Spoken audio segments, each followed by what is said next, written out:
Friends, welcome to my channel code blogs. So मैंने ही बताया कि जावा का जो इंटरव्यू क्वेश्चन की जो सीरीज़ है ये बहुत ही इंपॉर्टेंट होने वाला है, क्योंकि इस सीरीज़ में बहुत ही इंपॉर्टेंट जो क्वेश्चंस है इंटरव्यू पूछते हैं वो सारे के सारे क्वेश्चंस मैं यहाँ पर एक्सप्लेन करूँगा। तो पहले की जो वीडियो में मैंने बताया कि मेथड हाइडिंग क्या है, ठीक है। बेसिकली क्या हम स्टैटिक मेथड्स को ओवरराइड कर सकते हैं क्या नहीं, ठीक है। पहले वीडियो में उसको अच्छे तरह से एक्सप्लेन किया और एक एग्जाम्पल के तरह समझाया, ठीक है। अब इस वीडियो में मैं बात करूंगा कि डेटा हाइडिंग बेसिकली है क्या, उसका इम्प्लीमेंटेशन क्या है रियल लाइफ में, और बेसिकली उसका एक ऐसा एक एग्जांपल दूंगा और एग्जांपल थ्रो के हम अब आपको समझाएंगे कि क्या क्या डेटा हाइडिंग बेसिकली है क्या। और ये अगर इसका रियल लाइफ एग्जांपल आप देखना चाहेंगे तो आप एटीएम मशीन पकड़ लीजिए और आप गूगल जीमेल अकाउंट को समझ लीजिए। जब आप जीमेल में लॉगिन करते हैं तब आपको क्या करना है, एक यूज़र आईडी और पासवर्ड देना होता है। अगर पासवर्ड मैच करते हैं तभी आप इंटरनल जो है डेटा है आप उसको एक्सेस कर सकते हैं, ठीक है। और अगर आप एटीएम मशीन पे देख लीजिए, यहाँ पर आप एटीएम पिन आप गलत दे दीजिए तो आपको एक्सेस नहीं मिलेगा। अगर आप सही दिया तो आपको एक्सेस मिलेगा, आप मनी विड्रॉल कर सकते हैं, ठीक है। तो just like this data hiding भी बहुत ही इंपॉर्टेंट एक क्वेश्चन है और ये इंपॉर्टेंट, ठीक है। तो चलिए अब इस वीडियो को स्टार्ट करते हैं। तो data hiding, so basically data hiding क्या है? Data hiding it's a method of hiding internal data from outside users. Okay, इसका मतलब आउटसाइड यूज़र कोई भी इंटरनल डेटा को डायरेक्टली आप एक्सेस नहीं कर सकते। इसका मतलब क्या है? इसका मतलब है, ठीक है, तो सपोज हम यहाँ पर एक क्लास है, क्लास बैंक, ठीक है। इसके अंदर एक पैरामीटर अब पकड़ लीजिए एक वेरिएबल है, ठीक है, मतलब नॉन स्टैटिक वेरिएबल, ठीक है। आप इंस्टेंस वेरिएबल भी बोल सकते हैं। सपोज अब पकड़ लीजिए एक वेरिएबल है लॉन्ग बैलेंस, ठीक है, बाय डिफ़ॉल्ट ये 0 है, एक वेरिएबल है, ठीक है। और इसका जो एक्सेस मॉडिफायर है ना वो है प्राइवेट। आपको शायद पता ही होगा एक्सेस मॉडिफायर के, अगर नहीं पता है तो पता कर लीजिए। Access modifier there are total 4 types of access modifier, ठीक है। एक होता है प्राइवेट, उसके बाद होता है डिफ़ॉल्ट, उसके बाद होता है ठीक है, तो उसके बाद होता है प्रोटेक्टेड, ओके, और इसके बाद आता है public. There are total 4 types of access modifier. इनमें से प्राइवेट जो है ये सबसे ज़्यादा स्ट्रिक्ट है, ठीक है, और पब्लिक है मोस्ट जेनरस। अगर कोई क्लास के बाहर आप पब्लिक देखें मतलब और उसके बाद मतलब अगर कोई क्लास के अंदर कोई मेथड है वो पब्लिक है, मतलब आउटसाइड क्लास, मतलब इस with respect to this class, अगर कोई बाहर कोई क्लास से आप इस मेथड को कोई मेथड को कॉल कर सकते हैं, ठीक है। अगर प्राइवेट है तो आप नहीं कर सकते, ठीक है। अब चलिए देखते हैं, ठीक है। अब एक और क्लास हम करते हैं यहाँ पर, क्लास टेस्ट, ठीक है। और यहाँ पर पकड़ लीजिए आप, यहाँ पर मेन मेथड है, हमारा मेन मेथड है, ठीक है, जावा का मेन मेथड है। अब इस मेन मेथड से हम इसको कॉल करना चाहेंगे, मतलब from this main method trying to calling this balance, इस वेरिएबल को हम यहाँ से कॉल करना चाहेंगे। लेकिन जेहेतु मतलब क्या है कि ये एक्सेस मॉडिफायर प्राइवेट है तो हम इसे डायरेक्टली एक्सेस नहीं कर सकते। ये जो प्रोसेस है ना इसको हम डाटा हाइडिंग बोलते हैं, क्योंकि ये जो डाटा हाइडिंग बेसिकली होता है कि मेथड होता है, हमारा जो इंटरनल डेटा होता है आउटसाइड यूज़र की कोई क्लास और आउटसाइड क्लास की कोई मेथड इसे डायरेक्टली एक्सेस नहीं कर सकता, ठीक है। अगर हम चाहे मेन मेथड इसे एक्सेस करना चाहेंगे ना, हम इसे डायरेक्टली एक्सेस नहीं कर सकते, क्योंकि हमारा जो एक्सेस मॉडिफायर है वो प्राइवेट होता है यहाँ पर। अगर अब इसको एक्सेस करने के लिए हमारे पास दो मेथड्स होते हैं। एक को बोलते हैं गेटर और दूसरे को बोलते हैं setter method. Getter method and setter method, ये बेसिकली ये दो मेथड होता है ना, इसका जो एक्सेस मॉडिफायर होता है वो पब्लिक है, मतलब ये दो मेथड है, ये पब्लिक मेथड होता है, ठीक है। मतलब आउटसाइड यूजर्स, मतलब हम यहाँ पर इस क्लास के मेन मेथड से अगर हम गेटर और सेटर को कॉल कर सकते हैं, क्योंकि इन दोनों का एक्सेस मॉडिफायर पब्लिक है, मतलब पब्लिक मेथड आउटसाइड क्लास से हम इजीली कॉल कर सकते हैं। और इस दोनों मेथड से हम इसको एक्सेस करेंगे। थ्रू गेटर मेथड से हम बैलेंस जो मतलब जो इंस्टेंस वेरिएबल है उसको हम इजीली एक्सेस कर सकते हैं, और जो सेटर मेथड है इसका वैल्यू, इसके थ्रू से हम इसका वैल्यू चेंज कर सकते हैं। गेटर और सेटर मेथड्स, अगर आप कोई प्राइवेट डाटा मेंबर है उसको हम अदर्स को और कोई क्लास से उसे डायरेक्टली एक्सेस नहीं कर पाएंगे, ठीक है। और उसे एक्सेस करने के लिए हमारे पास गेटर मेथड है, और उसको वैल्यू चेंज करने के लिए हमारे पास है setter method. Two method, getter and setter. सब समझ चुके होंगे कि डेटा हाइडिंग बेसिकली है क्या। सो डेटा आईडी बेसिकली एक मेथड होता है जिसके थ्रू हम इंटरनल डेटा को आउटसाइड यूजर से हाइड कर सकते हैं, ठीक है। तो इसे इस मेन मेथड से इसे डायरेक्टली एक्सेस नहीं कर सकता, ठीक है। और इसे एक्सेस करने के लिए हमारे पास दो मेथड होता है, दो पब्लिक मेथड होता है। एक होता है गेटर और दूसरा होता है सेटर। गेटर मेथड के थ्रू हम इसे वैल्यू को एक्सेस कर सकते हैं, उस डेटा मेंबर को वैल्यू को एक्सेस कर सकते हैं। और सेटर मेथड के थ्रू हम उस वैल्यू डेटा मेंबर की वैल्यू को चेंज कर सकते हैं, ठीक है। तो ये है टोटली मतलब ये है डेटा हाइडिंग। बेसिकली इसका जो मतलब रियल टाइम पे इसका जो इम्प्लीमेंटेशन होता है, सपोज़ आप एटीएम मशीन को आप पकड़ लीजिए, ठीक है। और अगर वहाँ से आपको मतलब पैसे निकालना है तो पहले आपको क्या करना होगा, कार्ड को स्वाइप करना होगा, उसके बाद आपको एटीएम पिन डालना होगा, मतलब आपको ऑथेंटिकेट करना होगा, जस्ट लाइक दिस, ओके। अगर आपको इस वैल्यू को एक्सेस करना है तो पहले आपको गेटर मेथड होता है, ठीक है। इस गेटर मेथड को आपको एक्सेस करना होगा। और गेटर अगर आपको गेटर मेथड में एक्सेस मिल गया इजीली तो आप इस वैल्यू को एक्सेस कर सकते हैं, मतलब आपको ऑथेंटिकेट करना होगा, ठीक है। अगर आप ऑथेंटिकेटेड है तो आप इसको वैल्यू को एक्सेस कर सकते, ऐसा नहीं कर सकते, ओके। तो चलिए अब एक एग्जांपल देखते हैं और एग्जांपल थ्रू दे आपको पूरा का पूरा डिटेल्स आपको समझाएंगे, ठीक है। दो क्लास होंगी, एक क्लास होगा बैंक का और दूसरे कोई क्लास होगा आउटसाइड क्लास, मतलब with respect to bank GFG हमारा आउटसाइड क्लास है, ठीक है। और इस क्लास के अंदर हमारे पास मेन मेथड है। तो हम क्या करेंगे, जो हमारे पास जो क्लास बैंक का जो अंदर अगर एक बेसिकली हम एक वेरिएबल क्रिएट कर लेते हैं, ठीक है। तो उसका एक्सेस मॉडिफायर होगा प्राइवेट, तो private long and current balance, okay, current balance. और इसको इनिशियलाइज करेंगे जीरो के साथ, मतलब हमारा करंट बैलेंस है जीरो, ठीक है। अब हम इस मेन मेथड से अगर हम इसको एक्सेस करना चाहेंगे तो डायरेक्टली जो करंट बैलेंस है हम उसको एक्सेस नहीं कर पाएंगे, ठीक है। बेसिकली इसका जो एक्सेस मॉडिफायर है वो है प्राइवेट, ठीक है। अब इसको एक्सेस करने के लिए हमारे पास दो मेथड्स होंगे, दो पब्लिक मेथड्स होंगे, एक है गेटर और दूसरा है सेटर, ठीक है। तो चलिए अब इसके साथ साथ और दो चीज़ हम इसको मतलब एक्सेस मतलब और दो वेरिएबल डिक्लेयर कर लेते हैं। एक है हमारा बैंक आईडी और दूसरा है हमारा नेम, ठीक है, मतलब यूज़र का नेम और अकाउंट होल्डर नेम, ठीक है।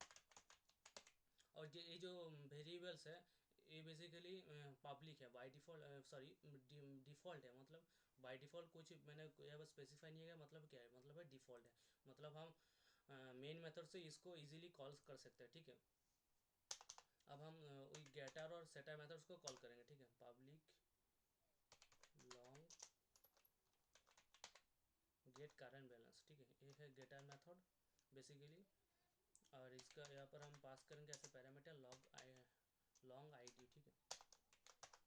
एक और पहले यहाँ पर आ जाइए, मेन मेथड पे आ जाइए, ठीक है। मेन मेथड हम क्या करेंगे, बेसिकली फर्स्ट ऑफ ऑल हम बैंक का ऑब्जेक्ट क्रिएट करेंगे, ठीक है। So bank B is equal to new bank, ठीक है। अब हम क्या करेंगे, फर्स्ट ऑफ ऑल अब हम जो वेरिएबल्स है बैंक आईडी और नेम, उसका हम value first of all set करेंगे, ठीक है। So B bank dot name is equal ID is equal to आप दे दीजिए 1 2 3 4 5, ठीक है। अब इसका नेम देंगे बी डॉट नेम, इसका नेम देंगे रमेश, ठीक है। अब हम क्या करेंगे, अब हम अगर यहाँ पर से डायरेक्टली एक्सेस करना चाहेंगे ना लॉन्ग बैलेंस को, लॉन्ग करंट बैलेंस को, देख लीजिए यहाँ पर दिखता है करंट बैलेंस। अब जब लिखना चाहेंगे ना, फर्स्ट ऑफ ऑल हम लिख देते हैं, ठीक है। पर एरर आ रहा है क्योंकि इसका जो प्राइवेट एक्सेस सॉरी इसका जो एक्सेस मॉडिफायर है ना वो प्राइवेट है। आप देख लीजिए एरर आ रहा है, ठीक है। हम इसे डायरेक्टली एक्सेस नहीं कर सकते, तो इसको एक्सेस करेंगे कैसे, थ्रू गेटर मेथड, ठीक है। यहाँ पर गेटर मेथड मैंने जैसे भी पहले बताया कि जो एटीएम मशीन है ना वहाँ पर आपको पहले पिन देना होता है। अगर पिन मैच करता है तो मतलब आप ऑथेंटिकेटेड हो, अब हम आप अपने अकाउंट पे एक्सेस कर सकते हैं और मनी विड्रॉल कर सकते हैं, ठीक है। तो इसके लिए कंडीशन लगाएंगे, if this dot bank ID, मतलब इस क्लास का जो बैंक आईडी है ना, अगर उसके साथ आपका जो आईडी आप जब मेथड को कॉल करेंगे और उसके साथ एक पैरामीटर पास करेंगे आईडी, जब मैच करेगा तभी आप उसके वैल्यू को एक्सेस कर सकते हैं। तो रिटर्न करेंगे रिटर्न करंट बैलेंस। इसका मतलब क्या है, first of all you have to authenticated, आपको ऑथेंटिकेट करना होगा। अगर आप ऑथेंटिकेटेड है तो आप उसको आपका बैलेंस को आप एक्सेस कर सकते हैं, ठीक है। उसी तरह यहाँ पर और एक मेथड होगा जिसका नाम है सेटअप, ठीक है। सो पब्लिक लॉन्ग, इस मेथड तो void होगा ना, void and setter current balance.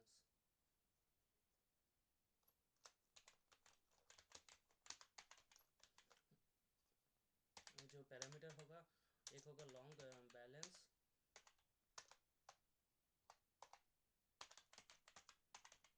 और दूसरी होगा लॉन्ग आईडी, ठीक है। यहाँ पर जो पैरामीटर है ना,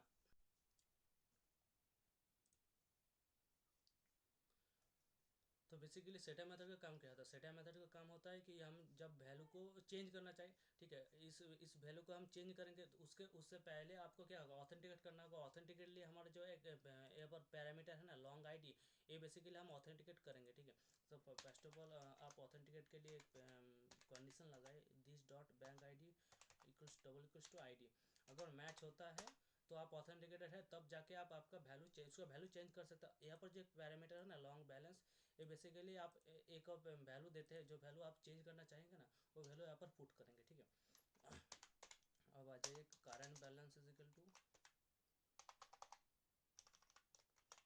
करंट बैलेंस प्लस बैलेंस, ठीक है। अगर आप वैल्यू चेंज करेंगे तो ये जो बैलेंस का वैल्यू है ये करंट बैलेंस से ऐड हो जाएगा, ठीक है। करंट बैलेंस है 0, अगर आप जो वैल्यू यहाँ पर पास करेंगे वही वैल्यू होगा, ठीक है। बिकॉज आप ऑथेंटिकेट है, फर्स्ट ऑफ ऑल आपको ऑथेंटिकेट करना होगा, फिर आप उसका वैल्यू चेंज कर सकते हैं। तो समझ गए आप कि जो गेटर मेथड है और सेटर मेथड। गेटर मेथड में आप क्या करेंगे, फर्स्ट ऑफ ऑल आपको ऑथेंटिकेट करना होगा। अगर आप ऑथेंटिकेट यूजर है तो आपको उसका जो वैल्यू है मतलब बैलेंस है वो आप उसको आप एक्सेस कर सकते हैं, ठीक है। और जो यहाँ पर है सेटा मेथड है, सेटा मेथड बेसिकली क्या होता है, आपका जो बैलेंस होता है उसको आप चेंज कर सकते हैं। इसके लिए आपको दो पैरामीटर पास करना पड़ता है। एक है आपका जो बैलेंस आप चेंज करना चाहिए वही बैलेंस आप यहाँ पर पैरामीटर थ्रू के पास करेंगे, और एक पैरामीटर आपको पास करना होगा जो आईडी होगा। अगर आपका जो आईडी आपने पास किया वो जो आपका लॉगिन आईडी होगा मतलब बैंक का जो आईडी होगा उसके साथ मैच करता है तो आप ऑथेंटिकेटेड यूजर है, तब जाके आप उसको वैल्यू को चेंज कर सकते हैं। इधर आप नहीं चेंज कर सकते, ठीक है। यहाँ पर एक और कंडीशन लगा देते हैं एल्स में। एल्स में कंडीशन लगाता है कि एक वैल्यू प्रिंट कर देंगे आप, system dot out and dot print L N, ठीक है।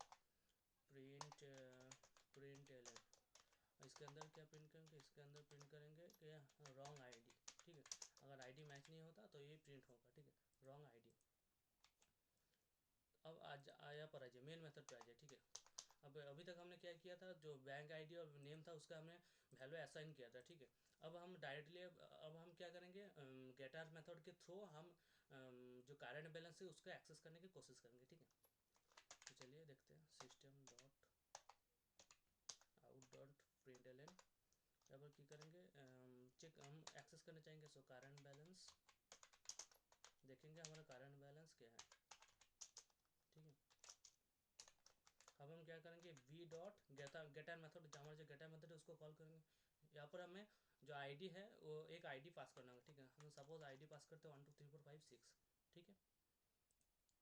तो अब चलिए देखते हैं, एक बार आउटपुट चेक करेंगे, थोड़ी देर वेट कर लीजिए, ठीक है।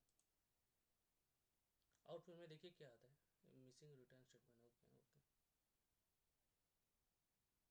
ओके ओके, कवर गलत हुआ है।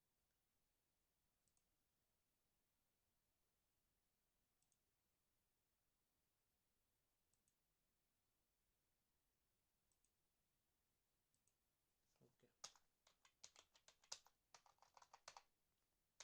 अगर यहाँ पर भी एक कंडीशन दे देते हैं, ठीक है। अगर मतलब जो आईडी है वो मैच नहीं किया तो यहाँ पर रिटर्न -1 कर देंगे। अब चलिए रन करते हैं। तो देखिए हमारा करंट बैलेंस यहाँ पर -1 दिखा रहा है, क्योंकि हमने जो आईडी यहाँ पर पास किया, यहाँ पर जो आई डिफॉल्ट आईडी हमने क्या क्या सेट किया था 1 2 3 4 5, बट यहाँ पर जो हमने पैरामीटर के थ्रू आईडी पास किया वो क्या है 1 2 3 4 5 6, ओके। तो आईडी मैच नहीं हुआ इसलिए उसने क्या रिटर्न किया, -1 रिटर्न कर दिया हमारा, ठीक है। तो अब चलिए देखिए एक सही दे देते हैं, ठीक है।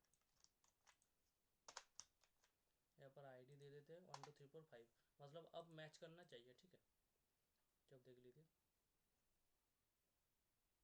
यहाँ पर देख लीजिए करंट बैलेंस है हमारा जीरो, क्योंकि हमने जो आईडी यहाँ पर पैरामीटर के थ्रू पास किया था वो हमारा जो बैंक का आईडी है उसके साथ मैच कर, मतलब आप ऑथेंटिकेट कर गए और ऑथेंटिकेट के बाद आपका जो करंट बैलेंस है उसको रिटर्न किया था। करंट बैलेंस बाय डिफॉल्ट क्या है, जीरो था, इसलिए यहाँ पर जो करंट बैलेंस है वो जीरो रिटर्न किया है। ठीक है, अब हम ट्राई करेंगे एक बार उसको वैल्यू को सेट करेंगे। ठीक है, तो वैल्यू को चेंज करेंगे, तो इसके लिए क्या करना होगा, बी डॉट हमें सेटर मेथड कॉल करना होगा। ठीक है, तो सेट करंट बैलेंस, यहाँ पर कितना वैल्यू चेंज करेंगे, सपोज हम वैल्यू चेंज करके 10,000 करेंगे और हमें एक आईडी भी पास करना होगा। ठीक है, तो चलिए अब देखते हैं, आउटपुट को चेंज करते हैं।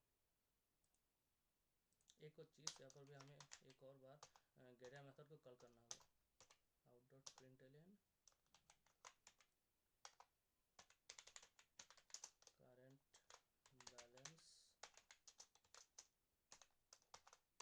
B dot get current balance पर आईडी को पास करते। ठीक है, अब जाके हम आउटपुट को चेक करेंगे।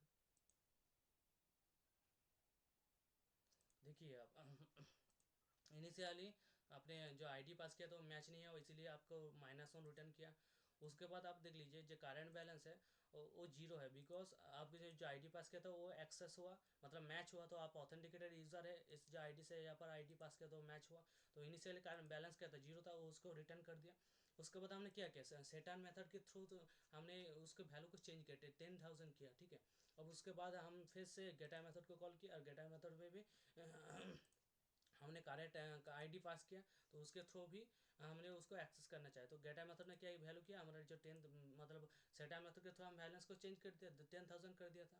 अब गेटा मेथड के थ्रू से हम उसको वैल्यू को एक्सेस करें, मतलब जो मेथड कॉल किया था वो उसने 10,000 रिटर्न किया, क्योंकि जो उसका करंट बैलेंस है 10,000 है। ठीक है, in this way you can access direct you can access and private variable, or you can say that आप प्राइवेट इसका जो मतलब डेटा मेंबर है जब ठीक है, इसका जो एक्सेस मॉडिफायर है प्राइवेट है, इसलिए हम डायरेक्ट एक्सेस नहीं कर सकते। कैसे एक्सेस करेंगे, हमारे पास दो मेथड है, एक है गेटर मेथड, एक है सेटर मेथड। गेटर मेथड के थ्रू हम उसको वैल्यू को एक्सेस कर सकते हैं और सेटर मेथड के थ्रू हम उसको वैल्यू को चेंज कर सकते हैं, लेकिन उससे पहले आपको ऑथेंटिकेट करना होगा। ठीक है, मैंने जैसे बोला था कि डेटा हाइडिंग बेसिकली एक मेथड है जिससे आप इंटरनल डेटा को आउटसाइड यूजर से आप हाइड करता है। आप आउटसाइड यूजर कौन है, मेन मेथड है, मेन मेथड आउटसाइड यूजर है, बिकॉज ये एक दूसरा क्लास है, हमारा क्लास है कि बैंक, अरे GFG है, ये दूसरा क्लास है। ठीक है, यहाँ पर से डायरेक्टली हम उसे एक्सेस नहीं कर सकते, उसे एक्सेस करेंगे दो मेथड है हमारे पास पब्लिक, एक है गेटा मेथड, एक है सेटा मेथड। गेटा मेथड के थ्रू हम उसे इजीली एक्सेस कर सकते हैं। ठीक है, तो यही था तो total implementation of data hiding. ठीक है, एग्जांपल के थ्रू मैंने उसको बताया, और अगर आप रियल टाइम एग्जांपल जाएंगे ना, तो आप जब ATM मशीन इधर पकड़ लीजिए, तो फर्स्ट ऑफ ऑल आप जब ATM मशीन में कार्ड स्वाइप करते हो तो आपको पासवर्ड मतलब ATM का पिन पूछता है। ठीक है, अगर आप उसको गलत दे देते तो आपको एक्सेस नहीं मिलता, ATM पिन एरर आ जाता है या फिर कोई डिक्लाइन बोल देता है। ठीक है, अगर आपने सही ATM पिन डाल दिया तो उसका मतलब क्या है, उसका मतलब है आप ऑथेंटिकेटेड है, आप ऑथेंटिकेटेड यूज़र है, तो आप इजीली आपके अकाउंट को एक्सेस कर सकते हैं और वहाँ से आप मनी को विड्रॉल कर सकते हैं, जस्ट लाइक दिस। ठीक है, जस्ट लाइक दिस यहाँ पर गेटा मेथड पे हमारे पास जो गेटा मेथड है ना, उसके थ्रू भी आप इजीली अपने अकाउंट को एक्सेस कर रहे हैं। ठीक है, अगर आपने गलत आईडी दे दिया तो मतलब आप एक्सेस नहीं कर सकते, आप अनऑथेंटिकेटेड यूज़र है, तब जाके -1 रिटर्न होगा। अगर आपने सही पिन दिया, सही आईडी पास किया और मैच हो गया, तो आप जस्ट लाइक दिस आप उसे इजीली एक्सेस कर सकते हैं। ठीक है, तो ये है टोटली मेथड डेटा हाइडिंग जो है, डेटा हाइडिंग का टोटल इंटरनल इम्प्लीमेंटेशन है, मैंने पर बता दिया। ठीक है, बहुत ही इंपॉर्टेंट टॉपिक है जो इंटरव्यू के लिए भी है। आप यहाँ पे जो सोर्स कोड होगा, और सोर्स कोड में आप डिस्क्रिप्शन में वो लिंक मिल जाएगा, वहाँ पर आप सोर्स कोड को डाउनलोड कर सकते हैं इजीली। और अगर आपने अभी तक चैनल को सब्सक्राइब नहीं किया, प्लीज़ जाकर चैनल को सब्सक्राइब कीजिए। ठीक है, इसी तरह बहुत ही इंपॉर्टेंट टॉपिक आगे जाकर भी आने वाला है। ठीक है, तो चलिए, तो that's all for this video.